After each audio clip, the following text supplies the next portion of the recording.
It's a station wagon, and it's a crossover vehicle. For thousands of loyal fans, it's a faithful companion when weather and terrain get tough. It's the Subaru Outback, and today we're bringing you along for our High Gear Media video road test. I'm Marty Paget, the editorial director for High Gear Media, and this week I took to the foothills of Palo Alto, near High Gear Media's world headquarters, for our latest Outback road test.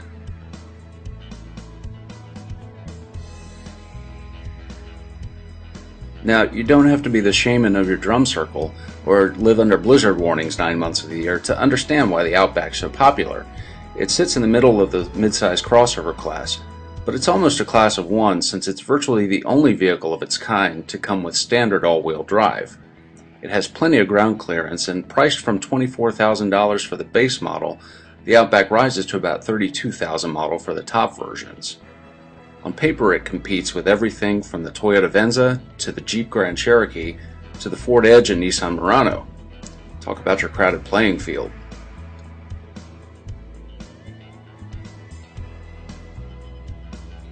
Subaru still offers a 6-cylinder in the Outback, but this version's the new 2.5-liter 4 with 173 horsepower. You can get a 6-speed manual transmission, but we chose the continuously variable transmission to see how it responds. In our test car, the manual paddle shift control helped a little bit. The engine's still a little thrummy, but it's powerful enough for civic duty. Subaru pegs the fuel economy at 24 miles per gallon city, 30 miles per gallon highway for a combined rating of 26.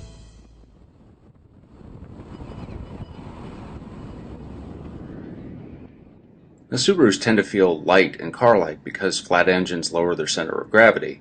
Subaru's added some body stiffness, and the Outback has fairly quick reflexes for such a tall vehicle. The ride's fairly firm too, though sometimes you'll hear the texture in the bumps in the pavement.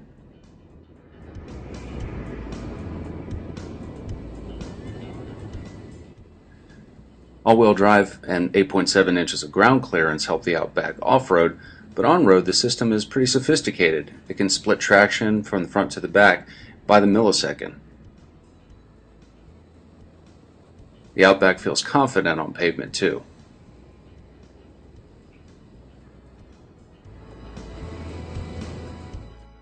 Along with a new grille, the Outback now gets some wood grain trim on the inside and some new seat fabrics, unless of course you get the leather trim.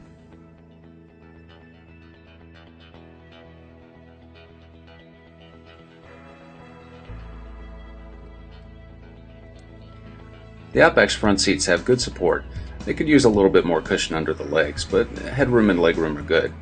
Now in the back you can fold down the bench seats, exposing some cargo area in case you're carrying a lot of camping gear with you. When the seats are up, you can also get in the back seat for plenty of room, headroom and legroom, and you can even recline the seats, which is a great touch for long distance comfort.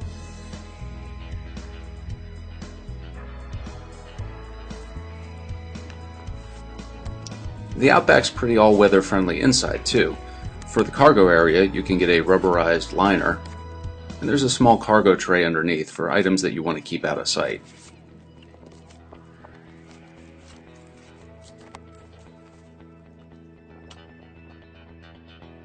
Now at long last, Subaru is offering some infotainment features. We could use a little bit of a redesign on the infotainment stack though. It's a little odd to have 3 different buttons controlling all the features. One for volume, one for power, and the big one in the middle controlling tracks. You can plug in your iPod, you can stream Bluetooth audio, and you can add in satellite radio.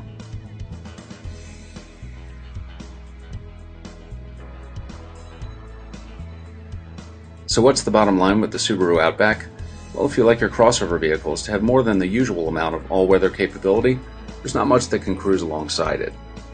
For more information, you can follow us at Facebook at The Car Connection and follow us on Twitter at Car Connection.